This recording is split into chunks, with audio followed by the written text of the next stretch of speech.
have 100 questions on Leviticus. I'm thinking just a little bit about whether or not to give you or to give some of you review pages on Exodus. I have 11 review pages on Exodus, trying to hold things together.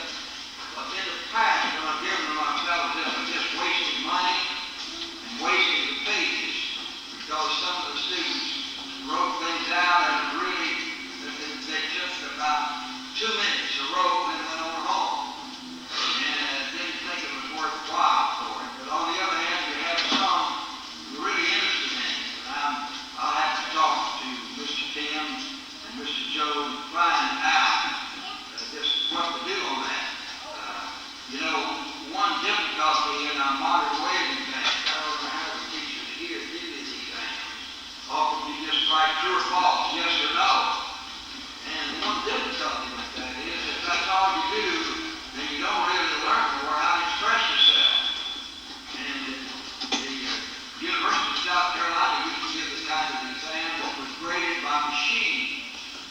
I gave that a time or two, particularly when I was pressed, for grading time. They would think about machine, I don't know if they still do it or not. But it has its advantages, and it also has its disadvantages. In some sense, that we think that there must have been a mistake in that machine, because we think we got it more correctly. So then I'd have to get the breakdown on the whole thing, and you might as well start the other way. But there are ins and outs on this, and I like different courses. I think that some kind of courses you give more of an objective type of quiz. Some you give more of a subjective type of quiz. You know, the expression shoot the bull. You go to the exam and you shoot the bull. One student asked me one time, he said, Mr. Sales, on this exam, will it be all right if I try out Ferdinand? When you talk about Ferdinand Bull. And so that's 23rd. Spend at least an hour and a half in reviewing the class notes on Leviticus. I very encouraging phone call from one of the men up in Norfolk taking the exam call. It was very encouraging. So I don't know if this summer I'll be able to get up there and have some fellowship with two different groups up there taking the course by videotape. And I hope you're praying for them, and I hope that you up there be praying for us, because we need your prayers. Pastor Wood, would you like to make any announcement? All right. Before he leads us in prayer, turn please to page 73.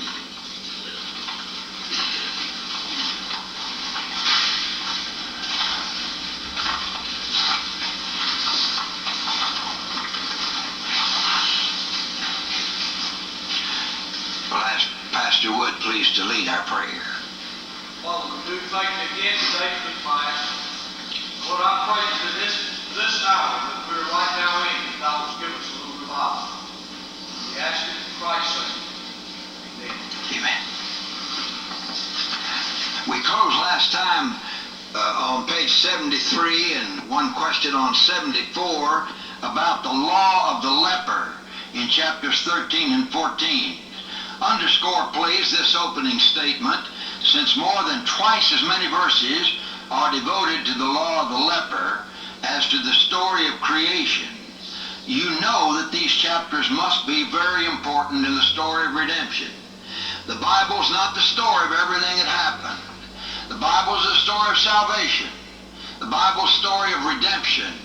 And so, sight unseen, you know chapters 13 and 14 must have something to do with redemption. That's one of the reasons why I'm convinced that leprosy in the Old Testament is definitely taken as a symbol of sin. More of that later, but I don't believe that God would have devoted 2 whole chapters to the law of the leper if leprosy didn't have something to do with sin. because the Bible is not the story of our health. It gives principles governing our health, but the Bible is the story of salvation. The Bible is the story of redemption. The fact that the laws concerning leprosy are so minute is to be explained on these two grounds: hygienic grounds and symbolical grounds. Hygienic grounds means for the good of the health of the people. I used to feel confused about this. Is leprosy contagious or not? If you're with a leper, can you catch his leprosy? And I was confused because some authorities would say no and some authorities would say yes. I remember reading in more modern times of a newspaper reporter who said he was by the sacred Ganges River in India. You know, they worship the Ganges River as a god, and they think that if they drink of its waters, their souls will be saved from sin. And if they bathe in its waters, they'll get great spiritual benefits as well. And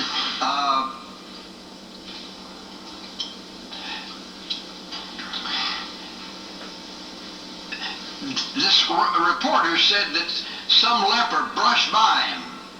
He said, I didn't know whether he touched me or not, and I didn't know whether leprosy was contagious or not, but it just went all over me. Just went all over me. Well, I think the answer is some forms of leprosy are contagious. You can catch leprosy from others. Some forms of leprosy are not contagious.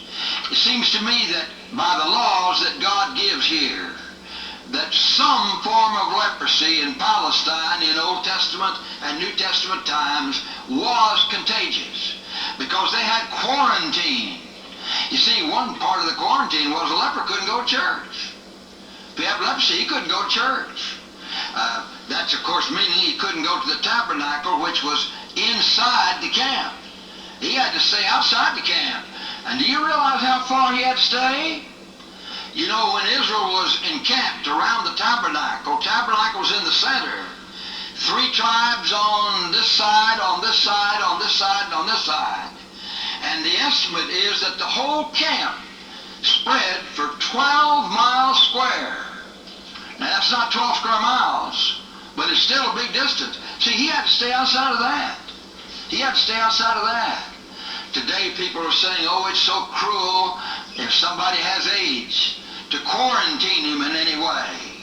And well, of course, some people who are completely innocent have to suffer in terms of that. And the fact is, many of these lepers, the lepers who had to be quarantined, were much more innocent than AIDS people are today.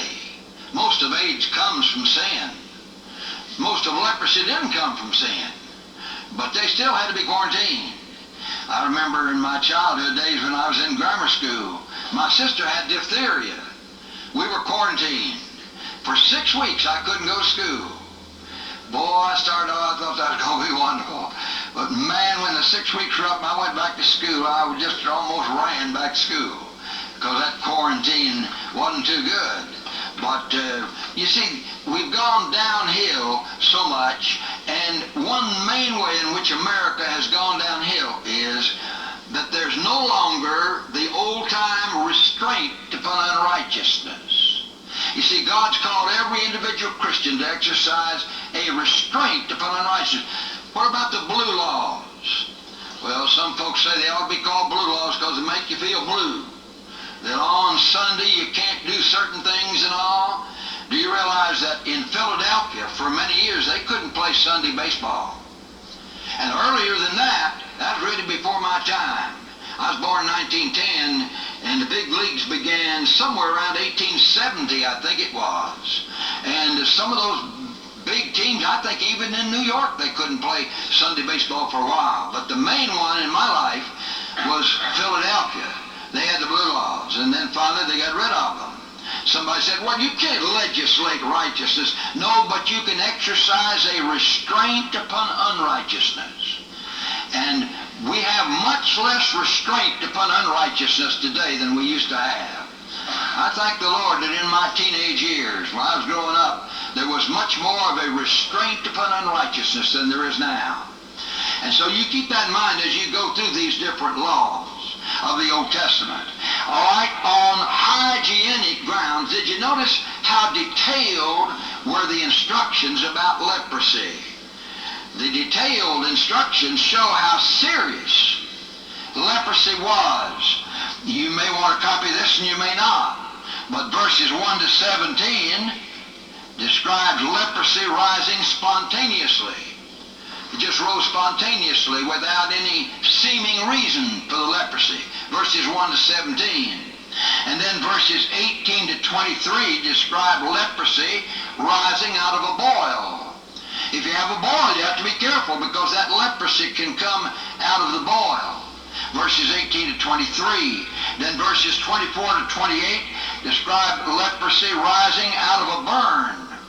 If you have some burn on your body, be careful, because leprosy can come out of that burn. And God describes it in verses 24 to 28. And in verses 29 to 44, God describes leprosy on the head or on the beard. Do you realize that leprosy on the head was unusually serious? Do you see why? It spreads because the head is so close to the brain. Now, I'm going to mention that in terms of King Uzziah, who was smitten with leprosy. And leprosy broke out in his forehead. That meant it wasn't much longer for him to live.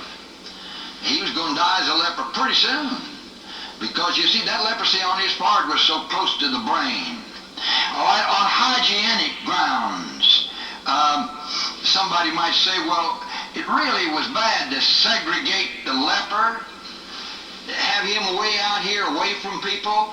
One writer expressed it this way. He said, to have him segregated from the people was less a trial to him than to be around people, because people would have held their noses when they were around him, and they would have just disdained him and made him feel uncomfortable the whole time.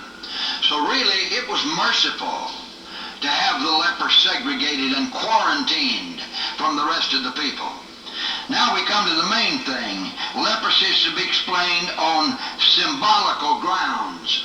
One reason I've mentioned here, reasons why we believe that leprosy is taken in the Bible to be a symbol of sin, is that some folks who work with lepers say that there's no place in the Bible where leprosy is taken as a symbol of sin. Well, one thing I start with is, if God never took leprosy as a picture of sin, then he missed a tremendous picture. He didn't use one of the most tremendous pictures of sin that you could have. I don't know whether any of you have ever read the literature of Dr. and Mrs. Kellersberger. We used to have them at the Bible College. They worked among lepers. We used to have them at Ben Lippen, missionaries among the lepers, Dr. and Mrs. Kellersberger. And I heard Dr. Kellersberger speak one time, and he said, nowhere does the Bible take leprosy to be a symbol of sin. Now you see why he leans over backwards on that. The reason is that a lot of people have the idea, well, that leper is just an unusually wicked sinner. No, it doesn't mean that at all. A person could be godly and still have leprosy, and still have leprosy in some of its most aggravated form. Didn't mean that. But you see, he suffered from it. And often when you run away from one error, in running away from that other error, you run into an opposite error. And I think they definitely did. Now look at these reasons for believing that leprosy is a picture of sin. Take B and C and then come back to A. B, the same rites used for the leper were also used for the sin offering. Leprosy often includes blindness, deafness, and so forth, which are used as God's picture of sin. In fact, disease in general, which was ultimately caused by sin, Genesis 3, is a reminder of sin. Then look at your proof text. In your Bible, compare Isaiah 6:5 with Leviticus 13:45.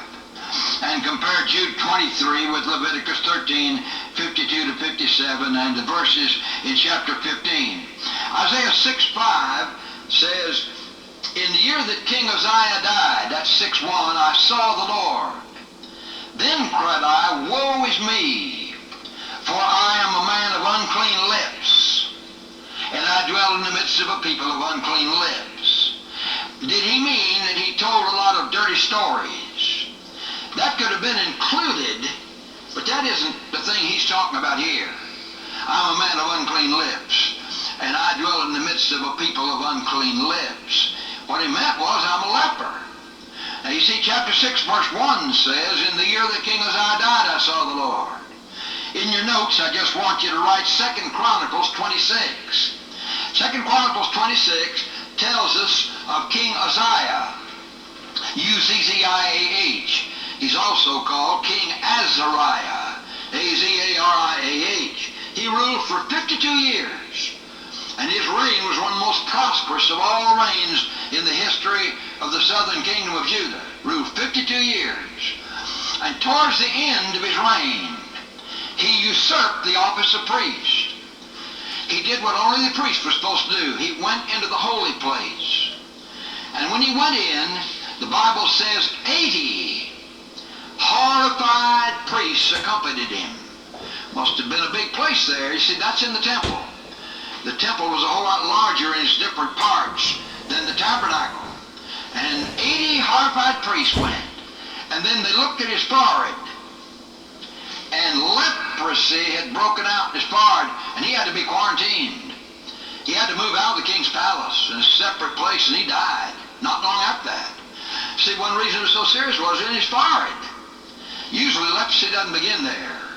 Usually leprosy begins in the hand, a numb place, or in some other part of the body falling away from the brain. It takes a long time for it to eat towards the brain. But you see, his was on the forehead, and it just would eat right into the brain.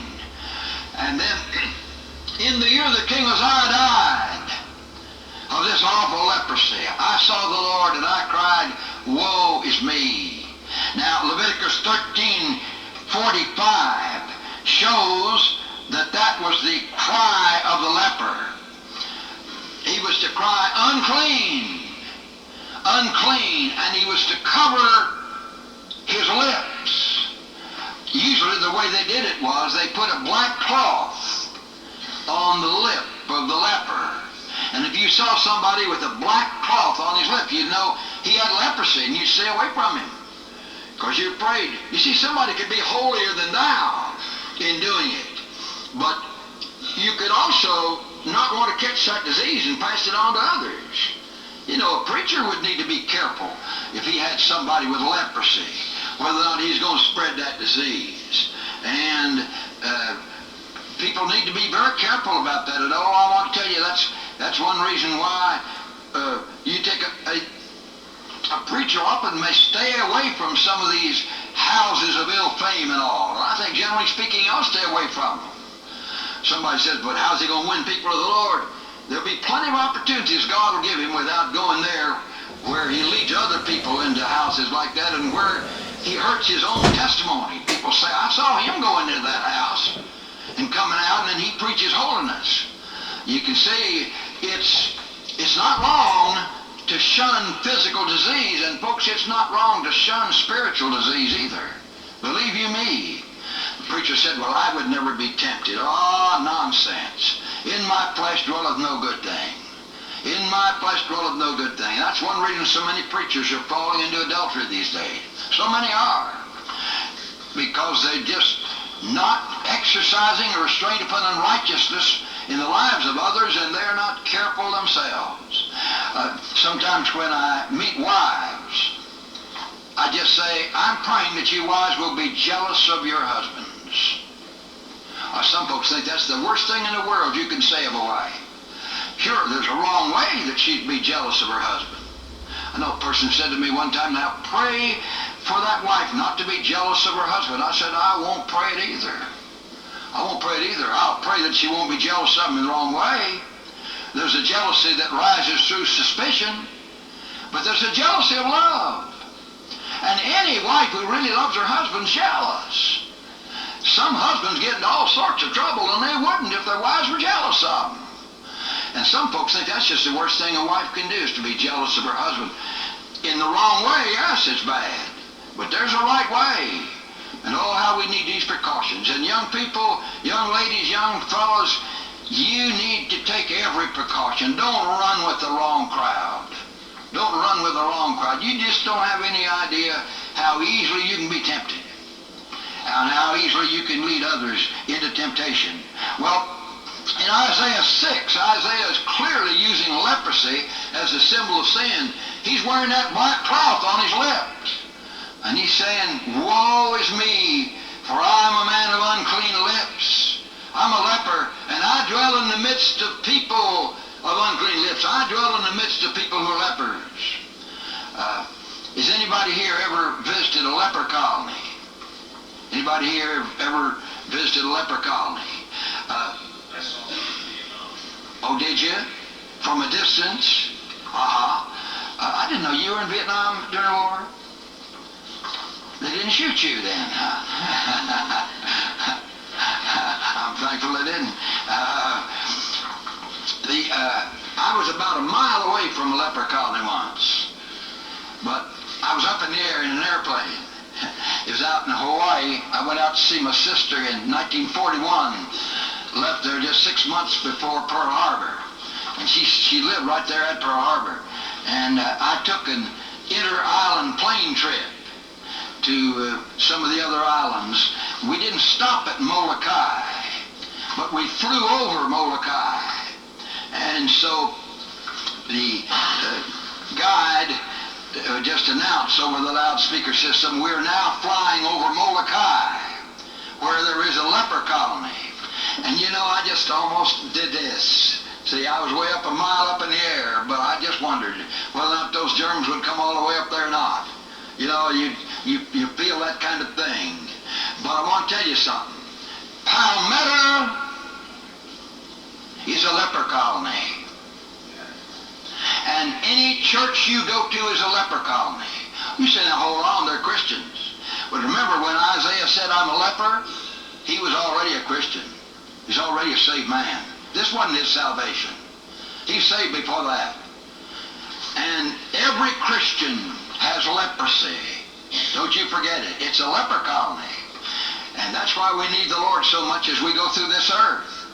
Now, you see, there's a wrong way you could apply that. Just say, I'll be standoffish with all these people because I'm so much better than they are. No, I'm a leper and I live in the midst of lepers.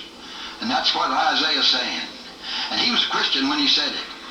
I've been reading a biography given to me by one of the men in the church. What's his name, Darrell? Mr. Dave Morose. He gave me this on Robert Murray McShane of Scotland. And oh, I tell you, it is tremendous. And he just says all the way through, he's a leper living in the midst of lepers. And when he preached so plainly, it wasn't holier than thou because he's talking out of his own life. And he had so many battles against sin in his own life. Well, I realize you can fight those battles in your own strength, but it's tremendous. But I'm a leper. I'm living in the midst of lepers. And you kids at school here, you're lepers and you're in the midst of lepers. Lepers. The wrong way to apply it, but oh, I tell you, there's a right way to apply it. And when Isaiah said he was a leper, he was Christian already. Well, certainly that's true when you're in the midst of those who are saved. But it's also true of those who are saved. Leprosy as God's object lesson picture of sin. First, the cleansing of leprosy. Underscore this, please. In chapter 13 of Leviticus, the Holy Spirit reveals the discovery of leprosy, and in chapter 14 he describes the cleansing of leprosy. You see why we spent so much time on the full meaning of the Ten Commandments. Because the full meaning of the Ten Commandments is designed to show us that we're lepers. Somebody said, you're a leper. You're a leper. Yeah, and then when I find all those ways in which I can sin, which you can sin, I realize I'm a leper. That's the discovery of leprosy. There are many people who preach chapter 14 on the cleansing of leprosy that pretty well leave out the 13th chapter, spiritually speaking. They say, oh, well, he knows he's a leper. All right, now let's go to something else. I don't really know it any more than I know how to be cleansed from it in my own strength.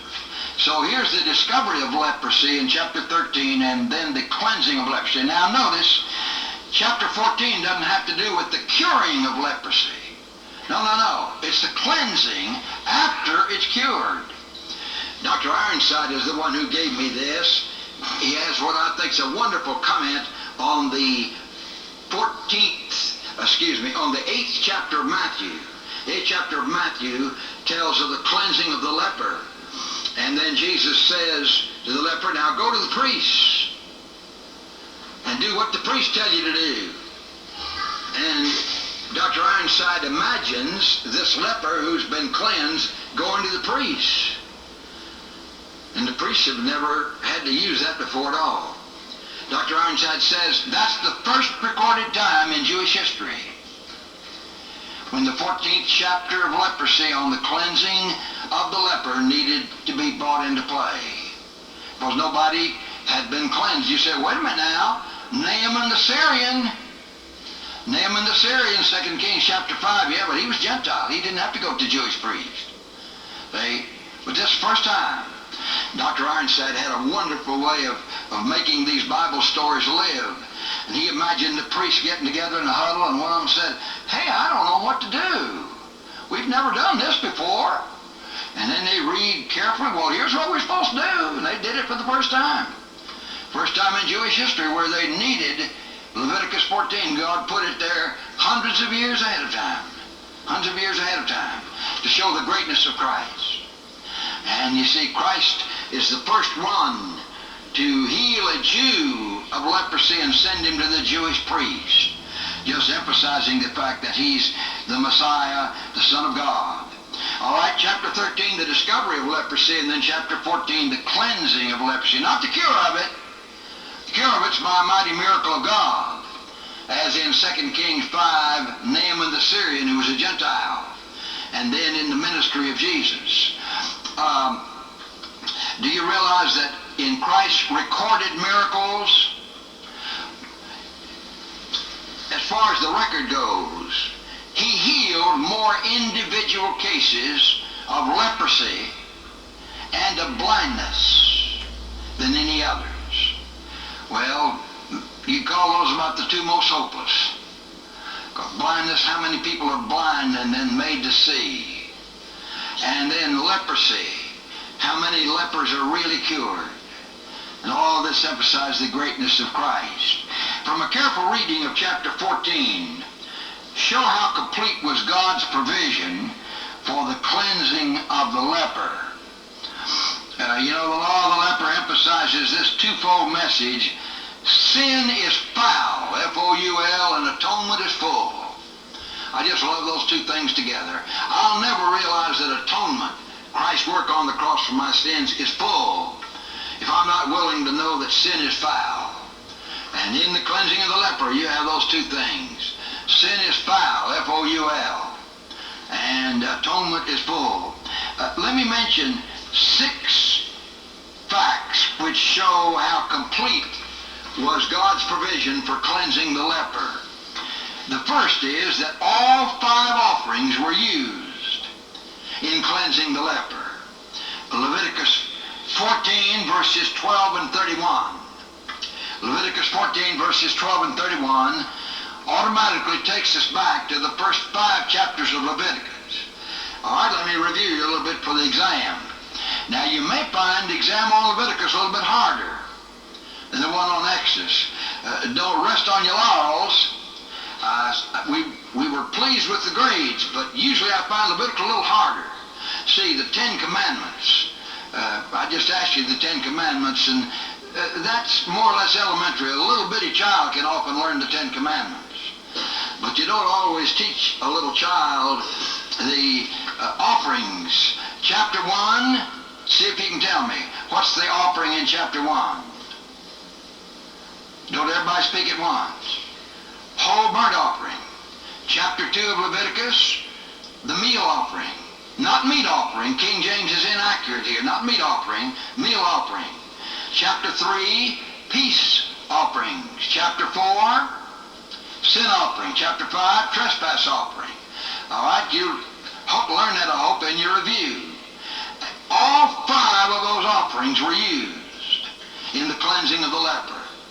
It shows you how complete was God's provision for the cleansing of leprosy.